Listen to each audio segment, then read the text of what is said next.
I think this is going well. So the title is about optical coherence tomography in multiple sclerosis.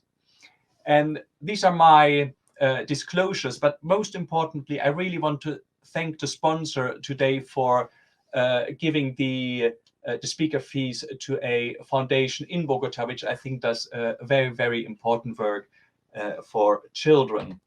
So there will be two parts to this talk. The first one is technical, but the emphasis for technical means on hands-on, so that you get an insight how to do it. Just like in the clinic, if you were to use a reflex hammer, you learn all the different aspects of how to do it.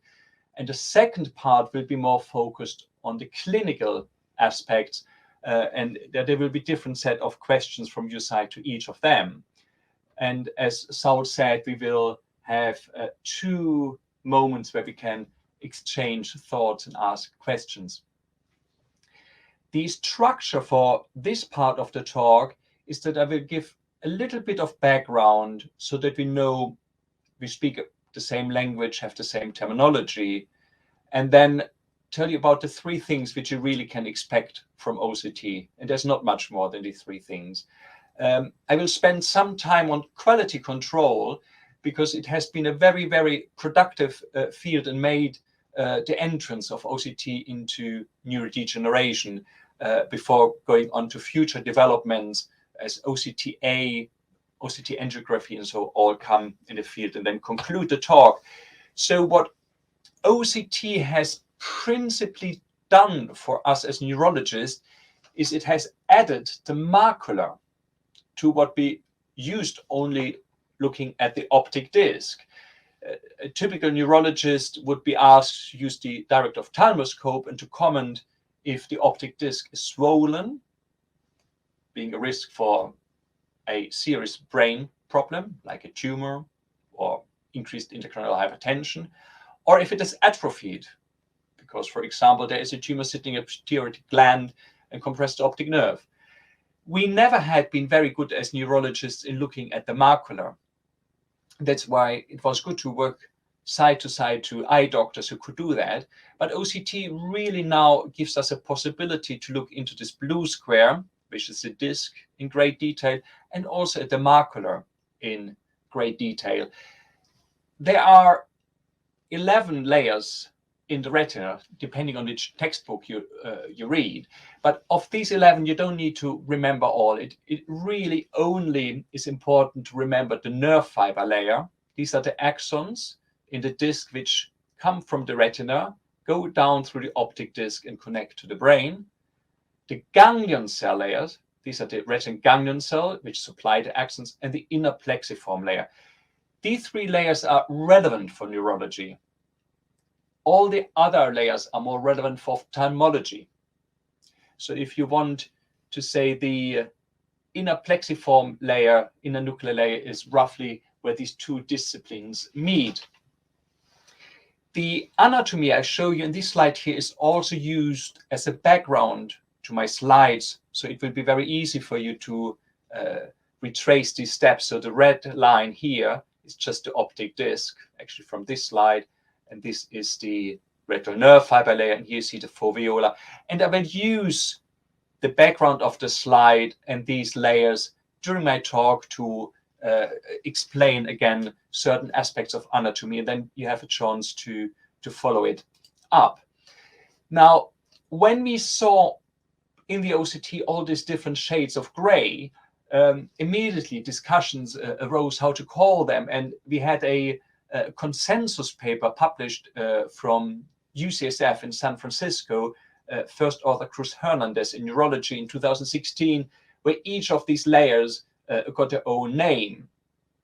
And as you see, we grouped the top layers together, the retinal nerve fiber layer, the ganglion cells, and these 2 ones are sometimes difficult to segment from each other, so we call them ganglion cell in a plexiform layer, and we also call it the ganglion cell complex.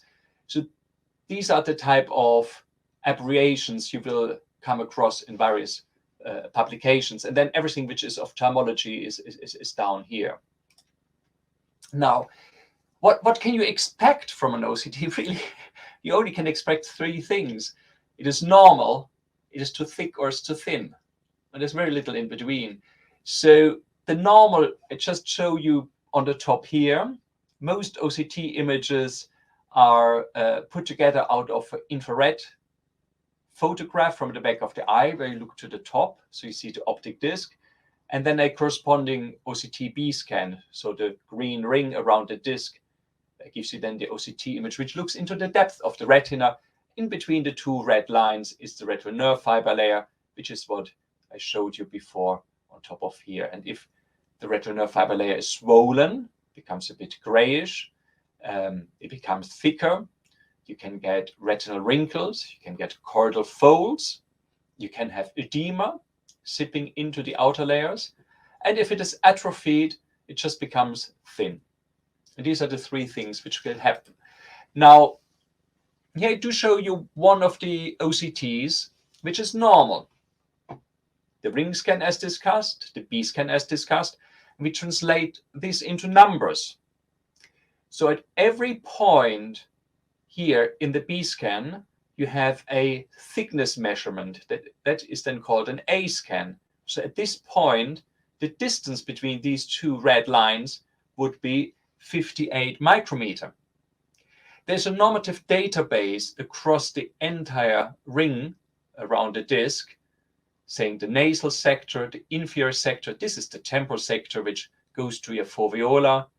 These are the axons coming over here. Superior sector and the nasal sector again.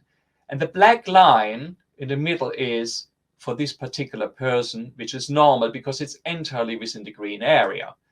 And by and large, if this red line comes into the red area, it means it's too thin. And if it comes into the purple area, it means it's too thick. And all of this can be expressed in numbers. So the global average peripapillary retinal nerve fiber layer, you get to pronounce it quickly, the PRNFL is 104 micrometer in this case, which is normal. If everything then gets swollen, for example, in an optic disc like this, if you look into the disc, it looks like there is some swelling. The blood vessels curve over the disc border. And if we look in here, then we actually see something which is new, which only OCT made possible.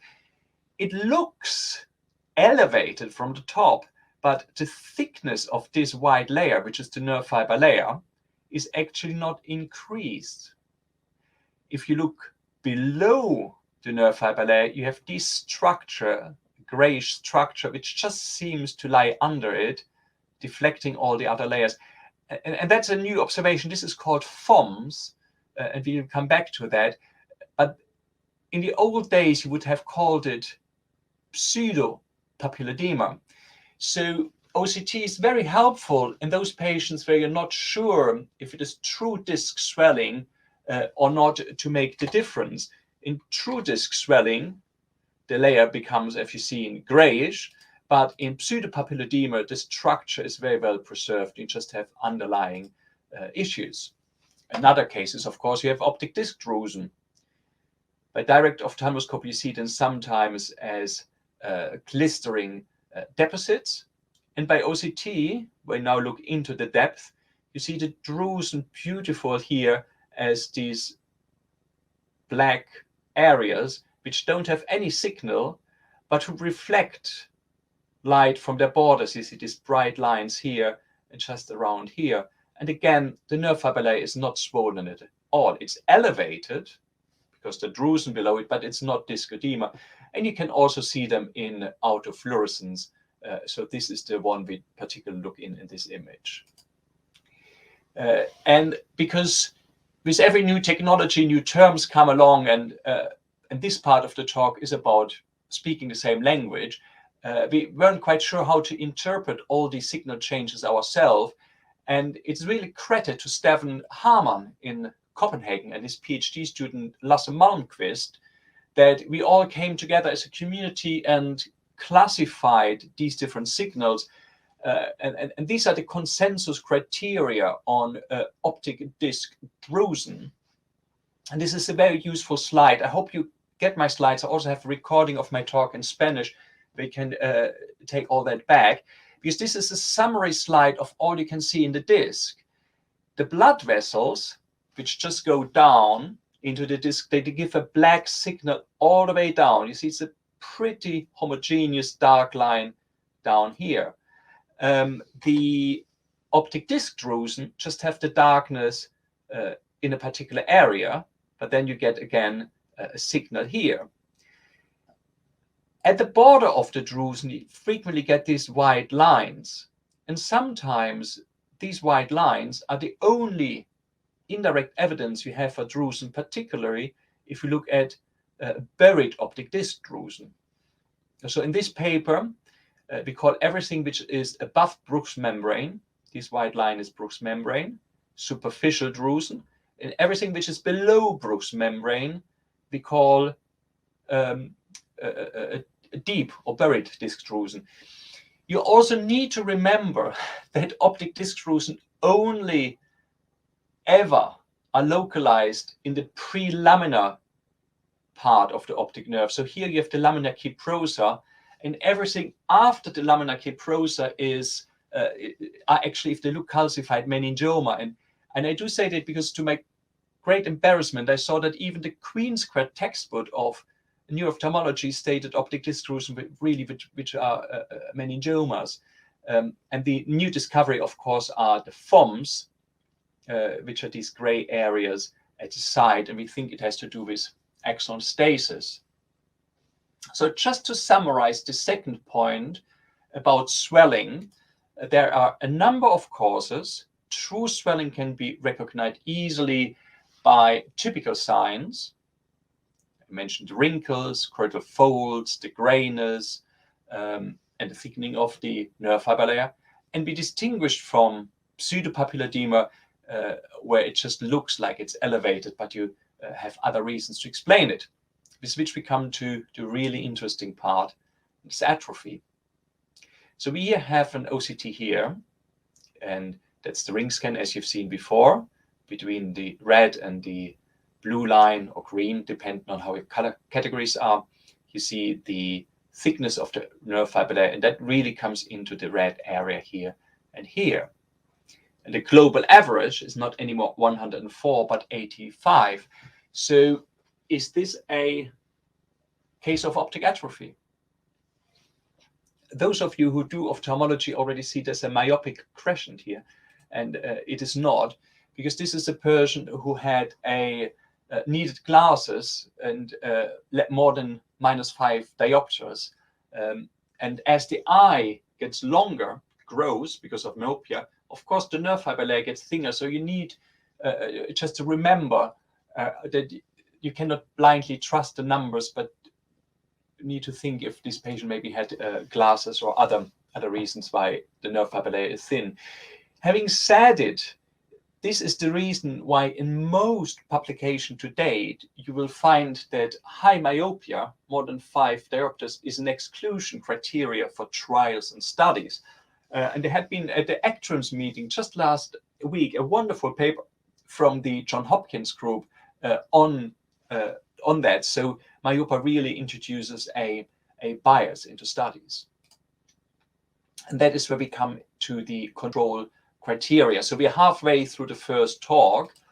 The control criteria are really a mnemonic, an aid memoir, something to help you remember 7 causes how things can go wrong. The first one is obvious, because you never can fully account for human stupidity. So you can have eyelashes, maquillage, a closed eye, something completely out of focus, the patient not looking in the OCT. So something has gone obviously wrong. And if you see that, you just see that was obviously not right, just repeat it. And then there are more succinct criteria. One is about signal strengths. So if you get too little light into the eye and reflected for whatever reason, and the signal is not strong enough, it's like an old time television. You just need to get a better signal to see an image. And here it seems quite common sense that the ring scan should be centered around the disc. But when I started, I saw a lot of ring scans just cutting through the disc, and the numbers didn't make any sense whatsoever and still were published. Then algorithm failure, always first by looking how the lines are along the segmentation. Is it well illuminated? Of course, you need to have a more or less even light through the field. And the last one is quite interesting, it has to do with beam placement, and we come to that. So here's some examples. In this case, you have a retinoschisis going from the disc to the foveola, and the algorithm has problems dealing with it at the lower border. And of course, the estimation of the nerve fiber layer here, suggesting a severely swollen disc, is confusing. So here you have retinal pathology by retinoschisis causing algorithm failure.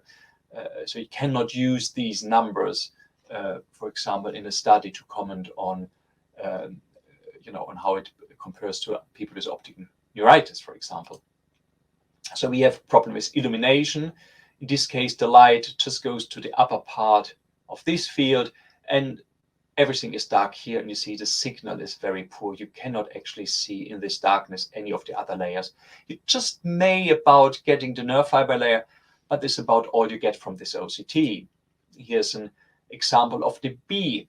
That's actually my favorite criterion, the B criterion. So just look where this white point goes at the outer nuclear layer. I promised you not to have any pathology on it, but I didn't promise you not to talk about it. It's quite dark. And this line goes to is quite light. So you see a brightness of the outer nuclear layer here, which you cannot see here. And that is and it's quite revealing. Now, I do want to explain that to you. So here, this is the eye of our patient to be OCT'd. And if you place the light beam to one side of the pupil, the light falls in here and gets reflected from these structures different than from the other side. And if you put the light beam just on the other side of the pupil, then you change the path of the light. And that's quite intriguing, because it actually gives you different numbers. I don't think you can see them in this example, but it's about 10 micrometer different in your measurement. That's what you get from optic neuritis. So just by placing the light beam a little bit more to the right or the left, does change the signal sufficiently to cause confusion. So here, that is the ideal situation. If you do an OCT, try to get the light in through the middle, and you will get a horizontal B scan. And then if you do it, just play around, place to the left, to the right, up and down. It's a little bit like dancing salsa. You get all sort of wave forms. I do want to show you a video, and do bear with me because I need to stop the screen sharing for one moment. Stop the presentation for one moment, go into the video, hold the video, and then share the screen again. And if it all goes well, then you should about share screen. So about now you should get a video.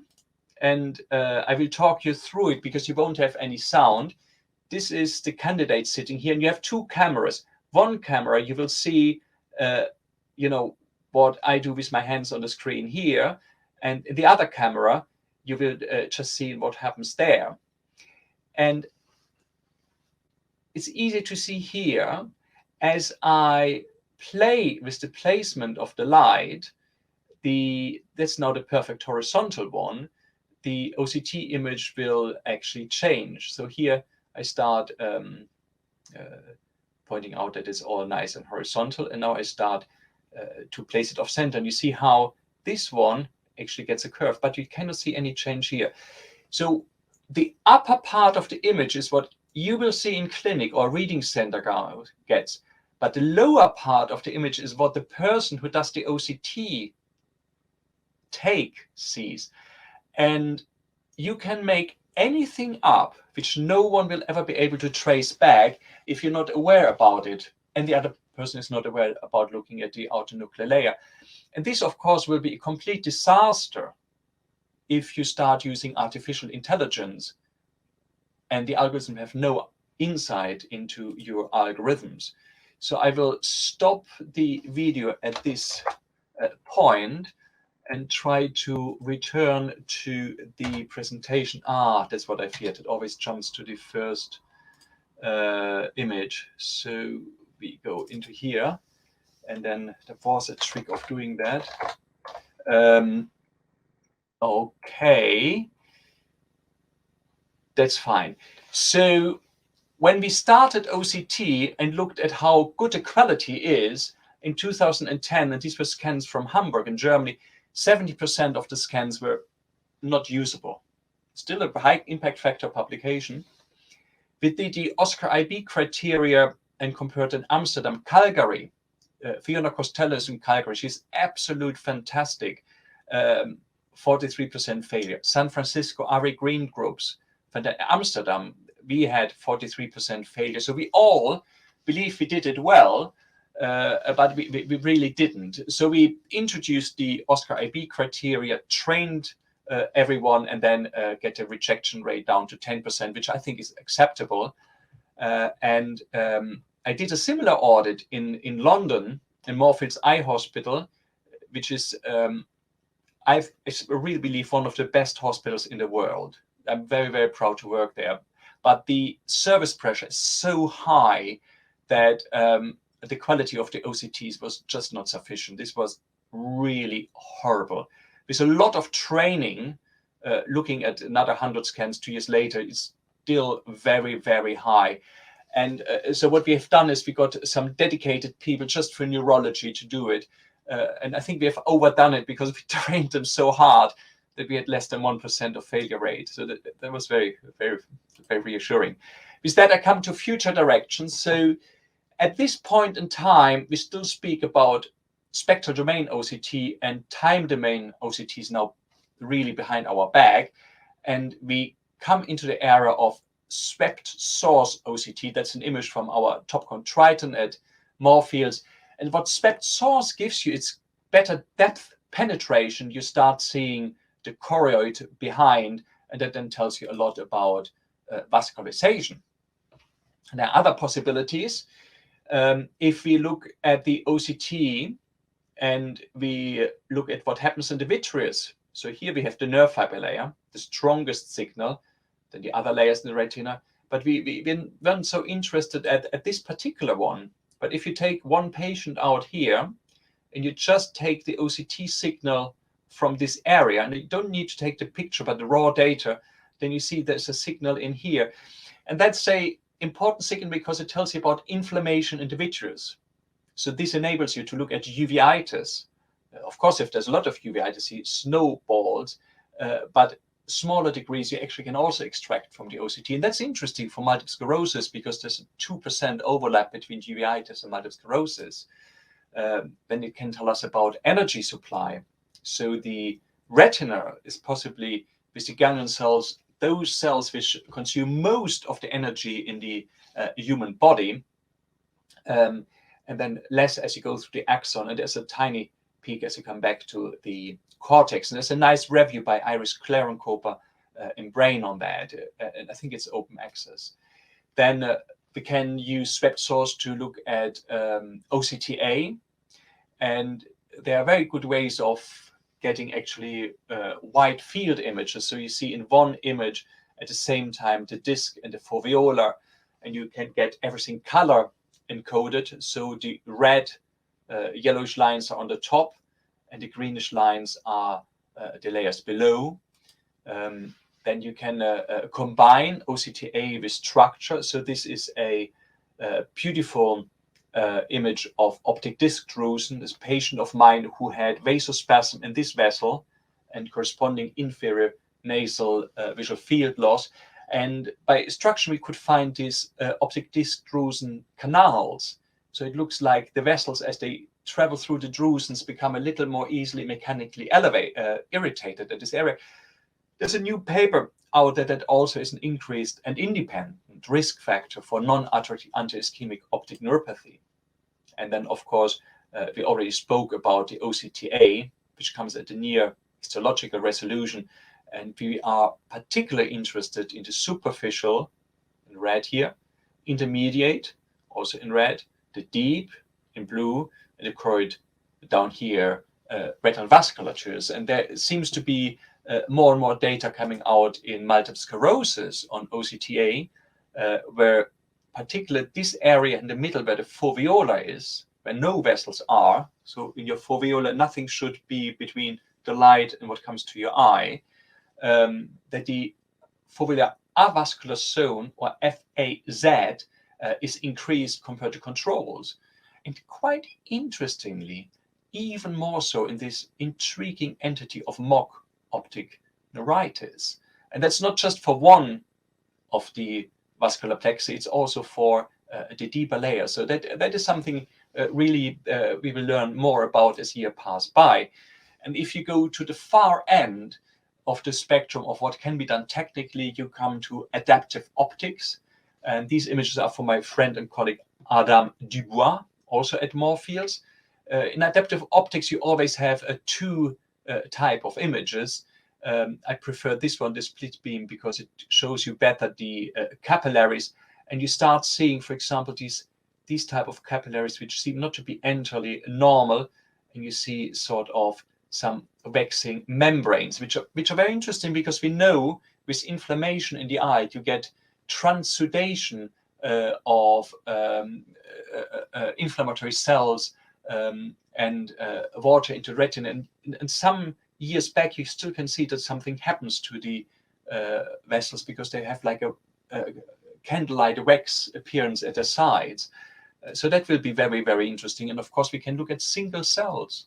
OCTA permits you to see single, every dot here is a single cone in the outer retina.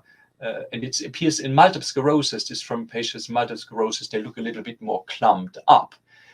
So I think with that, I come to the last point of where the future lies, and that's artificial intelligence. Our chairman, Sir Professor Peng, was instrumental in getting a collaboration with Google DeepMind. Is located in London, and that was just at the beginning where it was announced in the newspapers that we were working together.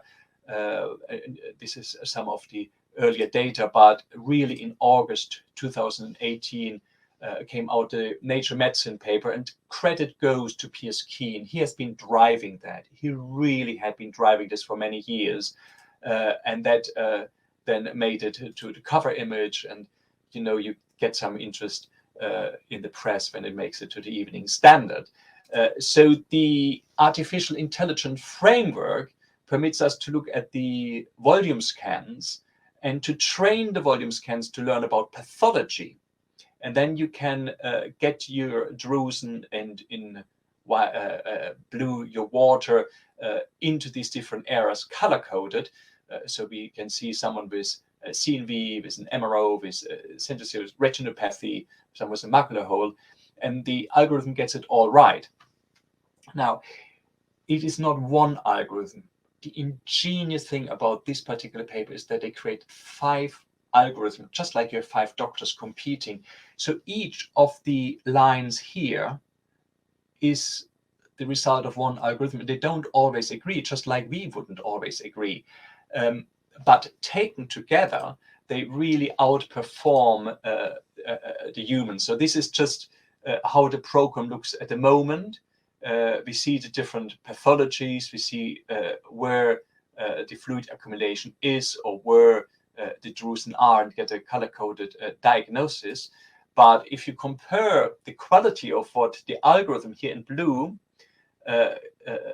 can do compared to humans, which are the sort of greenish brown bars, and the lower number meaning less errors, then the algorithms are just as good as the best expert, outperform all of the other humans by far. And I think the most important part has to do with the accuracy of referrals. So if one needs to see a patient very urgently, the algorithm is built into the Morpheus network. You can literally, it just gets within milliseconds, this patient flagged up as an urgent review. And if you bear in mind that we have about 1,600 OCTs per day, it would be very, very hard on any of us to look at through these OCTs. So I think these algorithms will be of help in stemming the tsunami. So with that, I conclude part 1. We spoke about OCT terminology. I gave you some examples for pathology, but try to explain you there some technical, but also some physiological, anatomical things to remember. And we spoke a lot about quality control before moving to the very exciting aspects in the future, and of course, artificial intelligence in everybody's mind. And with that, I hand back to you, Saul, because the platform will be open for discussion now. Part 2. So we are looking now at multiple sclerosis. And again, I did exactly the same like in the previous talk. I will have 5 parts.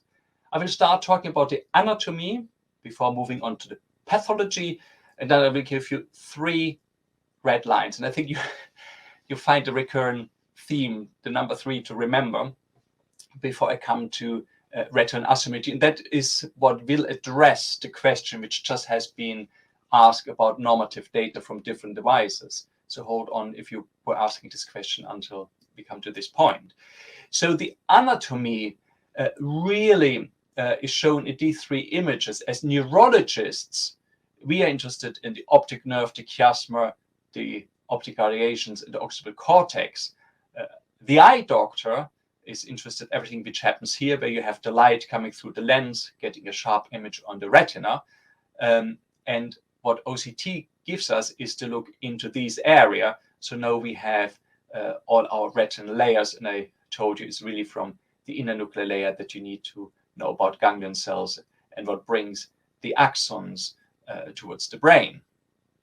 So the light moves that way, but the action potential actually just meets the light halfway. And the neuronal connections in the brain are the following. For the ganglion cell, you have a synapse in the LGN, that's in the thalamic area, to the optic radiations, which then spread out along the lateral ventricles, where of course a lot of the MS lesions happen to be. So in terms of pathology, you really have 3 possibilities. You can cut an axon, which is called axonotomesis. You can demyelinate an axon, which is what makes demyelinating disease. And then you have the conduction block we already spoke about. But OCT only ever will be able to tell you about the structure of these cells and axons in the prelaminar part in the retina. So you won't be able to see any of that. And that's where VEP and that comes in. So the pathology in multisclerosis is the following. It's a simple sketch where you see the eye here, and I put the nerve fiber layer. Remember, that's the red, and I said I will refer back to that, as a thick red square. Then it's the optic nerve. Here you have the synapsing in the LGN, then the optic radiation, optical cortex. And if you get optic neuritis, and the Q&A we just spoke about having 1.5 million axons going through this optic nerve. But if that gets inflamed, you lose a lot of these 1.5 million, about 20%. And consequently, there is severe atrophy. So the thinning, which are indicated by a very small red bar here compared to this square, is substantial. Of course, once these axons have synapsed to the LGN and spread out into optic radiations along the ventricles, where you get some of the periventricular MS lesions, you would statistically capture less of these axons, so not 20%, but maybe 5%, and they then undergo retrograde degeneration. And that is now interesting. It's also something new entering the field of MS research, transsynaptic. So once you lose this axon, you also lose the subsequent axon in the optic nerve and the ganglion cell. So this is what we call transsynaptic retrograde axonal degeneration. Very important concept, because if you could treat, and you have time to treat this part, it might be exciting. And of course, we have anterograde problems as well. Some people with optic neuritis describe us. It starts with positive phenomena in their retina. They see scintillations, flashing lights, and then they got optic neuritis. So it can also start, of course, here and then propagate anterogradely and typically stops in the visual cortex. Now, what has been one of the major reasons why I changed my own research focus from neurofilaments to OCT is the accuracy of the technique. This was from a meta-analysis published in the Lancet Neurology on time domain OCT, and comparing a lot of eyes with optic neuritis to controls, we found that there was an average atrophy of 20.1 micrometer. A decade later, different groups around the world, again, different patients, large numbers, we find that after optic neuritis, you get an atrophy of 20.38 micrometer. So these two numbers, 10 years apart, are to the decimal point identical. I've never ever seen any research on MS which is so reproducible. So it's a very, very accurate technique, and that helps with the interpretation. Coming back to questions, just to make the contrast. So I spent 15 years or so of my career pioneering research on neurofilaments and how you can measure them. So we got tests which could measure them in the blood as early as 2004, but we were not sure how different laboratories around the world did.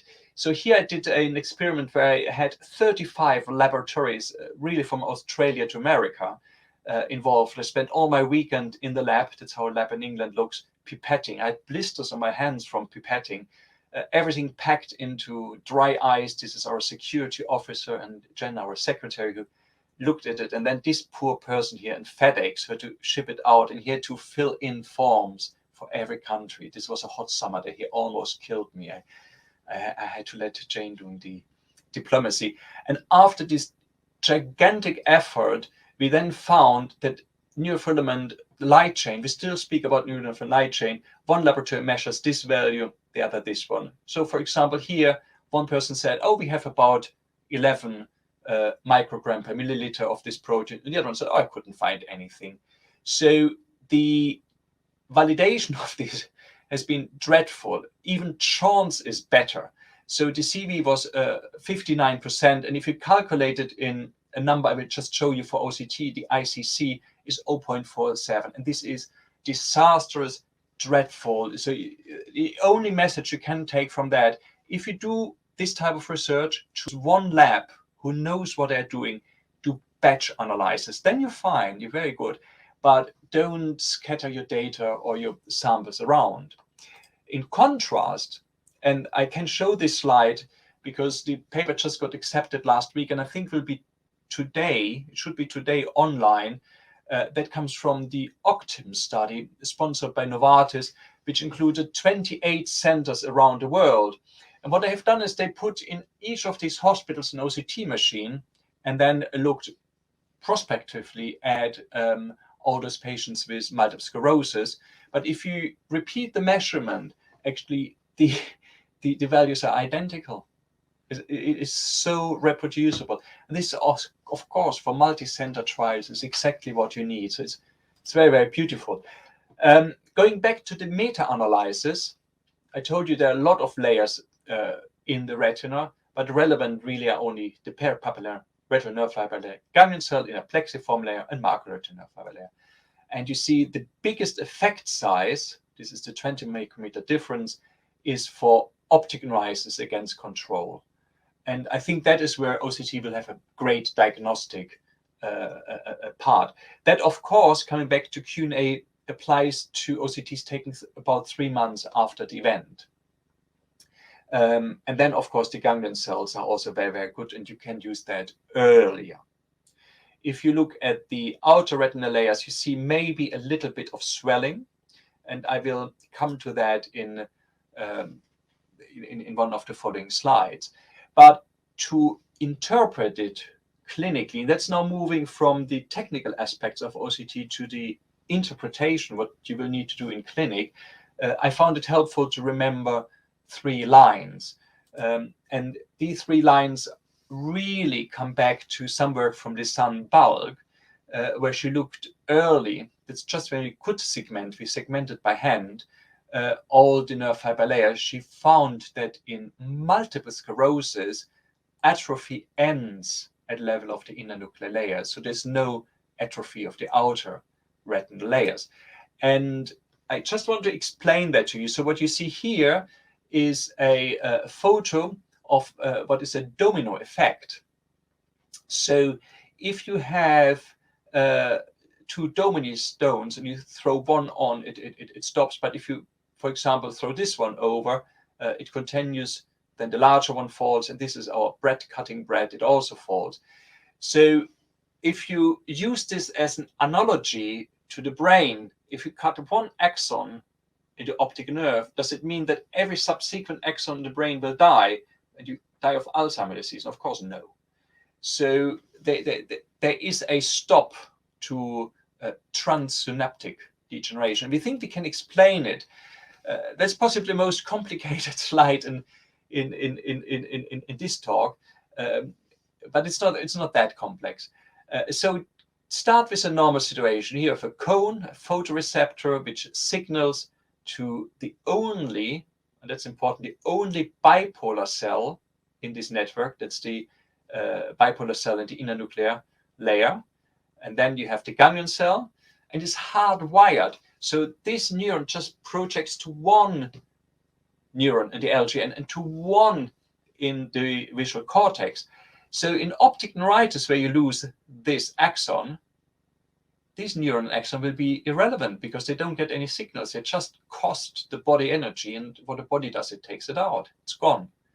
Similar, if you lose, because of a periventricular lesion, this axon in the optic radiation, these axon neuron become irrelevant because whatever they produce in the signal just stops in nowhere. So it's expensive to take out. So these ones are taken out, but the bipolar cell doesn't receive input from this side, but here you have the horizontal and amacrine cells. So you have like a network in the retina, and a bipolar cell still remains important for receptive fields, even so if the subsequent ganglion cell is lost. And the same applies to V1.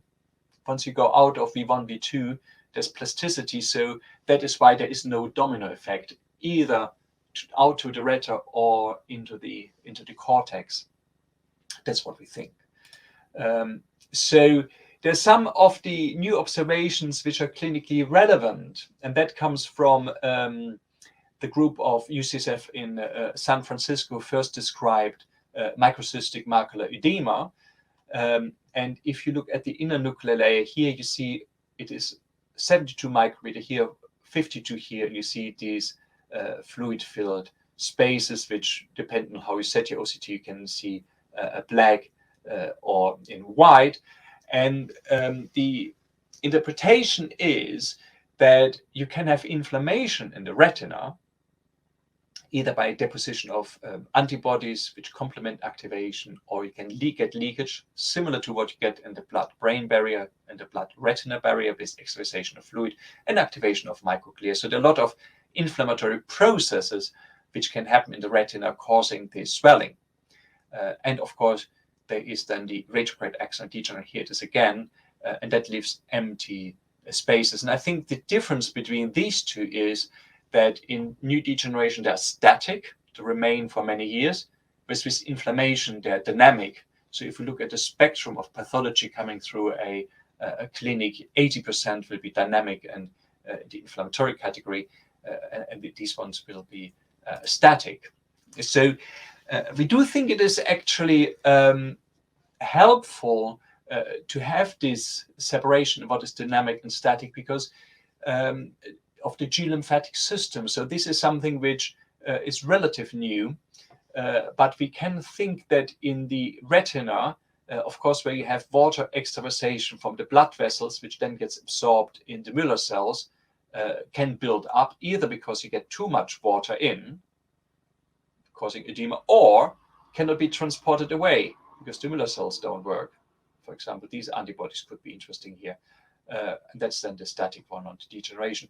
So what was shown in this beautiful study published in Brain by Benjamin Knier from Munich is that if you successfully treat patients with multiple sclerosis, and this is about reaching NEDA, NEDA 3, where you really halt inflammation, that as you successfully stop inflammation, the volume of the inner nuclear layer normalizes. So it doesn't atrophy, it normalizes.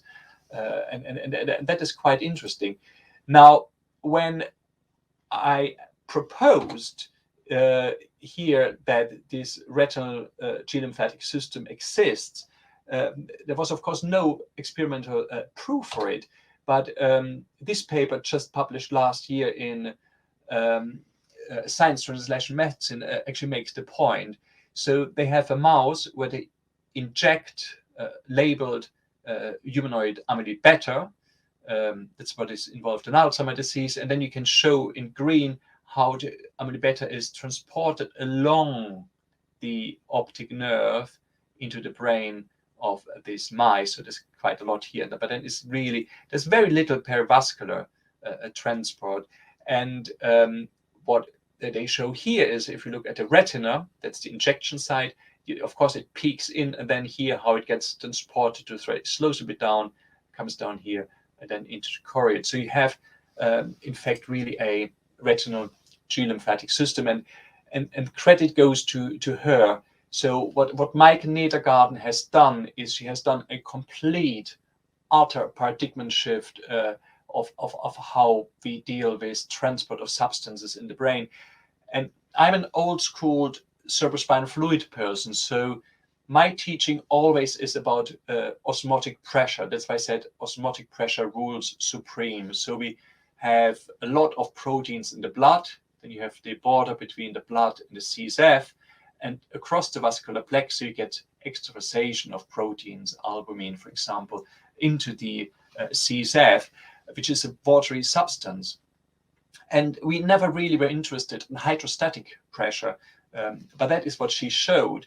That is around the blood vessels, and the blood vessel pulsates. With every pulse, it pushes water through the adjacent tissue, and particularly the glial cells which sit on it, and they have these water channels called aquaporins, then transport the water through the tissue, and that exists in the retina and the brain. So I think what she has done, she did teach us a lot, and really deserves credit for it. So with that, I come to the 3 lines, because the 3rd line will be important to what I just told you about G-lymphatics and swelling. The 2nd line is just horizontal through the retina. Bear in mind, that's the optic disc, and you have vessels coming to the superior and inferior pole, and every damage in the macula which is horizontal, and I will use the sunset sign, and I put it in here as a circle with a horizontal line, makes you think at pathology at the optic disc. Could be vascular, could be glaucoma, could be IIH, whatever. And the 1st line, that is the vertical line, and I will use the half moon sign for it to memorize it, and you will see it, of course, goes to brain injury. So if you have a hemianopia on one side because you had a stroke on this side, both eyes will have lost their ganglion cells on at the opposite side. So I will talk about each of them. So the red line and the OCT here, a vertical line, visual field effect on this side, and then you have a multiple sclerosis lesion here in the brain, and that is a wonderful paper from Japan. I will use it again.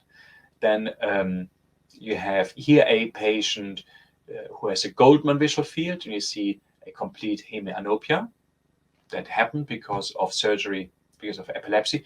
But in this patient, we had an OCT before surgery. So this is an OCT where the eye was still normal. All the layers are there. And this is the heat map, thickness map of the macula, where brighter color means more cells and darker color mean less cells. So you see between this OCT and this one, they're 3 months apart, the thinning of the entire ganglion cell layer on this side, which perfectly matches the hemianopia. And if you then look 1 year later, there is a tiny bit further thinning, but not very much. And the difference between this scan and this scan you can express in colors. So everything which is green here, I mean, is loss. But how interesting, the inner nuclear layer, look, on that area, it becomes swollen, that's red, that's swollen. And what you can see is in here that there is all these MMO, what we've just spoken about, the thickening, and it hadn't happened there. So this is a classical example of the combination, and this is really important, a vertical line giving hemiatrophy in both eyes to one side with development of MMO as a clinical sign. If you see that on an OCT, my advice is to image this patient, because a structural lesion or something, causing severe damage to the axons is very, very likely to be present in the brain. If you ever see a half moon sign in both eyes and the MMO, then do move forward with imaging. And that is just to remember how the half moon looked and how we thought about it. So now we come to the second one. It's the horizontal one, and that is can be difficult. In this case, it is a patient who had a branch retinal artery occlusion due to a thrombus, and you see how beautifully horizontal the retina is affected below the macula. Again, the inner nuclear layer will help us. If this is an acute rapid ischemic event, then the inner nuclear layer will be atrophied.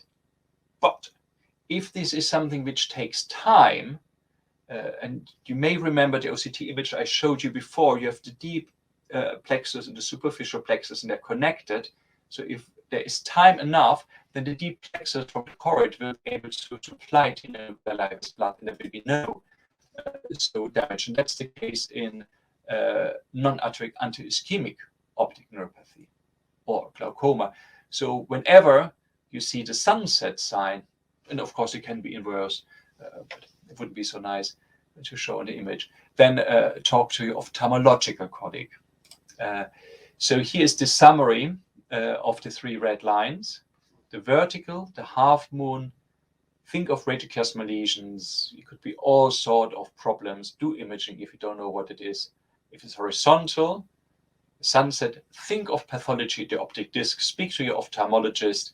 And then the front back, that's the inner nuclear layer, it just helps you with the difference between these type of pathologies, because in multiple sclerosis, optic neurosis, so you never get atrophy of the inner nuclear layer. So if that one is involved, then you need to look at specific vascular pathology in that area. And PAM, of course, is a variation over the theme. So the last part comes back to this slide. I said this is a homonymous hemianopia. But if you look at this bit here and here, it is not perfectly, is it? It's a bit asymmetric. And if you look at this one and this one, it's a bit asymmetric. So honestly, in clinic, we sometimes say this is a very clear, respects the midline. It's not like that in real life. So there's always a degree of asymmetry. And I just want to show that on an OCT. So this is from a patient of mine with multiple sclerosis who never had optic neuritis, no optic neuritis, but has some lesions in the periventricular white matter. And if you then look at the heat map of the ganglion cell layer, and I said to you before, on the heat map, brighter colors mean thicker in micrometers and darker colors mean thinner. Then you see that in this area here, there is some thinning compared to here.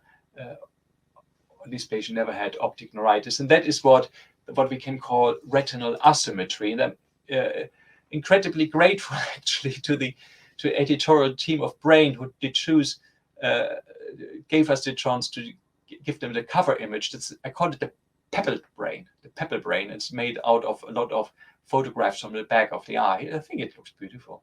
But it is about retinal asymmetry. And there are two ways how you can calculate them. You can either take a percentage difference or an absolute difference, and you will find both values in the literature. The percentage difference generally is very close to the absolute difference because the normal value is just around 100. So if you go from 100 micrometer down to 80 micrometer, the absolute difference is 20 micrometer. The percentage is 20 micrometer as well. if you want to get rid of the unit and all the device problems and make things very comparable, I think there's an advantage in using the percentage difference. Statistically, it tends to perform better than the absolute difference, but it takes a bit more thinking to do so. You can use both of them. So these are the studies who looked at it. In Amsterdam, Danko Koric, who's having his PhD actually on the 2nd of December this year, looked at patients with multiple sclerosis and super healthy controls. So these patients had no drugs, no psychotic issues, no disease whatsoever. And he found using the inter-eye percentage difference of 5 to 6% permitted highly specific and sensitive to make a difference between patients between optic neuritis and controls. But interestingly, he also found it in patients who did not have optic neuritis. So this is the frequently cited study from Rachel Nolan Kennedy, who did her PhD with Laura Balser in New York, pooling data from various centers at the IMS Visible organization. And if you're interested, I really recommend getting in contact. Shiv Saida and I think Paul Friedemann is now president. They're very interested in collaborating. And as with all of the multi-center studies, we get more heterogeneous population, the sensitivity and specificity drop a bit, but are still useful. This is a first ever approach. We have this beautiful study from Behabani, who looked at unilateral optic neuritis and very healthy controls again. And if you're in this situation, you're flying. So this is a diagnostic test. There's no other word for it. This is a diagnostic test for optic neuritis. There is a different study from Lille. And in this study, where we got the brain cover, we had access to a rather high number of OCTs. We have 72,120 OCTs from the United Kingdom Biobank. And these patients were deeper phenotyped for their ophthalmological assessment than any of the other studies. So we knew about the myopia, axial, we had absolute all the informations about the eye comorbidity. But if we go in this cohort, even then, we are relatively good in terms of specificity, getting the diagnosis right with this type of inter-eye difference. And I said the percentage difference does better statistically. Now, what the study also showed, permitted us to do, is to look at the effect of comorbidities. And it seems common sense to say that if a patient had COVID, spent 6 months on ITU, also has diabetes and has a stroke, then to make a comment on the optic nerve based on the multiple sclerosis, which this patient also had, is useless. There is just too much else going on. So in general, in an elderly patient with more than 5 comorbidities, OCT is not anymore as helpful as in young person. Whereas if in a young person, which typically happens in multiple sclerosis with very little comorbidity else, which also is typical, then it is incredibly useful. So that I think it is still one of my favorite papers in looking at various clinical aspects. And then there are these beautiful studies from Lille, where I think they're the only people who are presently are really confident in getting the DIR, the DIR sequence, working on the MRI. And I think it's because they have the Philips machine. We're not able to do it. But there are certain situations where, of course, the 3D DIR sequence in MRI is helpful to show lesions in the optic nerve. I think it's the only thing for which it is useful, but if it is, it is. So Jenny, who's my postdoc in Amsterdam, just got her revisions submitted for a paper where we looked over time what happened. So this is the data Danko published in 2016, and we now have 4-year follow-up. So it was last year of these patients, and this is the inter-eye difference of 5%. And if you look over time, it stays absolutely bang on. It is absolutely consistent. Of course, this patient's got optic neuritis, so it is a very, very, very reproducible over time. So I think we're really looking at a diagnostic test here. So to conclude part 2, I tried to get you enthusiastic about the visual pathways in multiple sclerosis and how pathology in this pathway affects OCT data in various ways. I briefly spoke about the retinal G lymphatic system. I think we'll hear more about that. And for clinical practice, the most important thing is there are three red lines. And if you want to make it very easy, get away from device-specific normative data, just remember the number 4 or 5 as an inter-eye difference. And with that, I do thank you all for your attention. Muchas gracias.